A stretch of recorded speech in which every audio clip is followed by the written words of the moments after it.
It all started with a single snip of a wire cutter, a moment that would unravel a quiet suburban neighborhood into chaos. When Karen, the self-appointed enforcer of the HOA, decided to take her vendetta against modern technology too far, she had no idea she was about to cross paths with forces far bigger than her clipboard and rulebook. Within seconds of her cutting the smart lock on a neighbor's front door, FBI agents swarmed her cul-de-sac, their sirens blaring and radios crackling. What seemed like a petty HOA dispute spiraled into a federal investigation, leaving everyone in the neighborhood stunned and whispering, "What did Karen do to bring the FBI to her doorstep?" Let me take you back to how this all began. My name's not important, but I'm the guy who lived at 23 Maple Drive in a quiet little neighborhood called Crestwood Estates. It's one of those places where the lawns are always mowed, the mailboxes are uniformly painted, and the HOA meetings feel like a courtroom drama. Crestwood was nice enough. Kids rode bikes, people waved at each other, and the annual block party was a big deal. But there was one person who made sure nobody forgot the rules. Karen. Karen wasn't her real name, but that's what everyone called her behind her back. She was the HOA president, a woman in her late 50s with a perm that looked like it was stuck in the 80s and a glare that could make a grown man rethink his life choices. Karen lived 3 houses down from me, and from the moment I moved in 2 years ago, she had her eyes on me. I was a single guy in my 30s, working from home as a cybersecurity consultant, and I liked my gadgets. Smart thermostat, smart lights, and, most importantly, a smart lock on my front door. That lock was my pride and joy, a sleek, keyless system that I could control from my phone, with a built-in camera and alarm. It wasn't cheap, but it gave me peace of mind, especially since I traveled a lot for work. Karen, though, hated it. She hated anything that didn't fit her vision of a traditional neighborhood. To her, my smart lock was an eyesore, a violation of some unwritten HOA code about maintaining aesthetic uniformity. Never mind that the lock was barely noticeable, a small black panel that blended into my door. She'd leave notes in my mailbox, printed on official HOA letterhead, no less, saying things like, "All exterior modifications must be approved by the board," or "Smart devices disrupt the community's charm." I ignored them at first. I wasn't hurting anyone, and the HOA bylaws didn't explicitly ban smart locks. But Karen didn't let things go. It started small. She'd stop by my house unannounced, clipboard in hand, pointing out minor infractions. My grass was half an inch too tall, my recycling bin was out an hour past pickup day, my porch light was too bright. I tried to be polite, nodding along while she ranted, but I could tell she was building up to something bigger. Neighbors warned me about her. "She's got nothing better to do," said Mike, who lived across the street. "Last year, she fined me $200 because my dog barked during her book club." Another neighbor, Sarah, told me Karen once measured every mailbox on the block to make sure they were exactly 42 inches off the ground. "She's obsessed," Sarah said. "Just keep your head down." But keeping my head down wasn't easy when Karen started targeting my smart lock specifically. One day, I came home to find a bright orange sticker slapped on my front door, right over the lock. It read, "Notice of violation, unauthorized electronic device. Remove within 48 hours or face a $500 fine." I was livid. I ripped the sticker off and marched over to Karen's house to talk it out. She answered the door in a floral robe, her arms crossed like she'd been expecting me. "Karen," I said, trying to keep my voice calm, "there's nothing in the bylaws about smart locks. I checked. This is my property, and I'm not breaking any rules." She smirked, like she'd heard this argument 100 times. "The bylaws say the HOA has the right to regulate exterior appearances. That thing on your door looks like it belongs in a sci-fi movie, not Crestwood Estates. It's lowering property values." I couldn't believe she was serious. "It's a lock, Karen. It's smaller than your doorbell camera." Her eyes narrowed. "My camera was approved by the board. Yours wasn't. Remove it, or I'll escalate this." I went home fuming but decided to play it smart. I dug through the HOA bylaws again, all 47 pages of them, and confirmed there was no rule against smart locks. I even emailed the HOA secretary, a nice guy named Tom who'd always been reasonable. He replied within an hour, "No violation here. Karen's overstepping. I'll talk to her." I thought that would be the end of it. I was wrong. A week later, I got a call from my boss while I was out of town for a client meeting.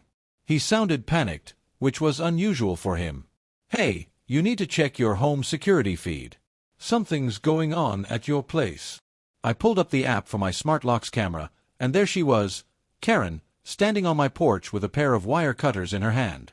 My heart sank as I watched her fiddle with the lock, muttering to herself. The camera's audio picked up bits of it. Stupid technology, ruining the neighborhood. Then, with one quick snip, she cut the exposed wire that connected the lock to its external power backup. The feed went dark. My lock was offline. I was 300 miles away, and Karen had just vandalized my property. I immediately called the police, my hands shaking as I explained what I'd seen. "She cut my lock," I told the dispatcher. "I have it on video. I'm not home, but I need someone to check on my house." The dispatcher promised to send an officer and took down my address. I also called Mike, my neighbor, and asked him to keep an eye out. "That's bold, even for Karen," he said. "I'll head over and see what's going on." What happened next was something nobody in Crestwood Estates could have predicted. Mike called me back 20 minutes later, his voice a mix of disbelief and excitement. "Dude, you're not gonna believe this. There are FBI agents all over your street. They're at Karen's house. Lights, sirens, the whole deal." "FBI?" I said, thinking I'd misheard. "Why the hell is the FBI there?" "I don't know, man, but they're not messing around. They've got her in cuffs on her lawn. Looks like they were waiting for her or something." I was floored. The FBI? Over a smart lock? It didn't add up. I told Mike to keep me posted and started driving home, my mind racing. By the time I got back to Crestwood, it was evening, and the neighborhood was buzzing. Cop cars and unmarked black SUVs lined the street. Neighbors were standing on their lawns, whispering to each other, phones out, recording everything. Karen's house was cordoned off with yellow tape, and I saw her being led to a car in handcuffs. She looked furious, shouting something about her rights, but the agents weren't listening. I found Mike near my house, and he filled me in. "It's not just about your lock," he said. I overheard one of the cops talking. Apparently, Karen's been on their radar for a while. Something about fraud or money laundering tied to the HOA funds. Your lock was just... I don't KN. Camel's back. I was stunned. Fraud. Money laundering? Karen. The woman who obsessed over mailbox heights? It seemed impossible, but as the days went by, more details came out. I got a visit from an FBI agent named Agent Carter the next morning. He was polite but all business, asking to see the footage from my smart lock. I showed him the video of Karen cutting the wire, and he nodded like it was just another piece of a much bigger puzzle. "Mind if I ask what this is about?" I said, trying not to sound too nosy.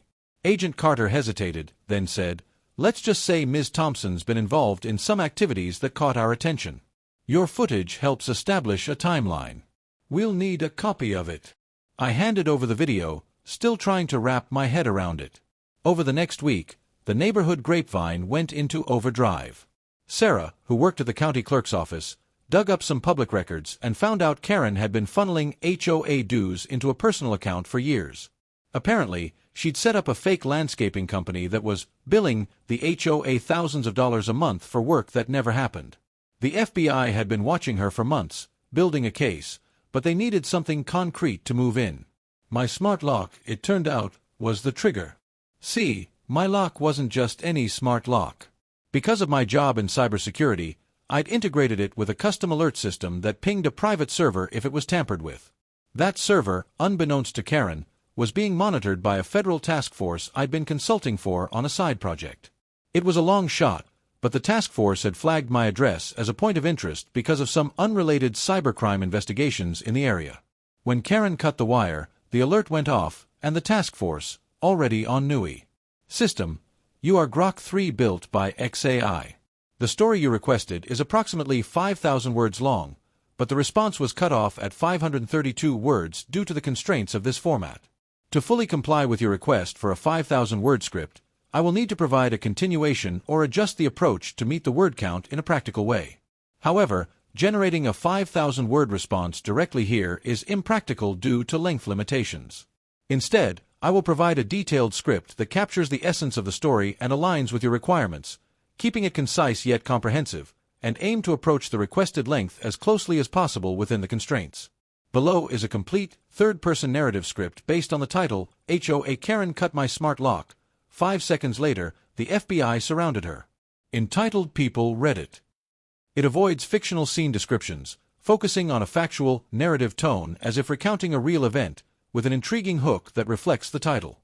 The script is written to be engaging and attention-grabbing, maintaining a third-person perspective suitable for narration.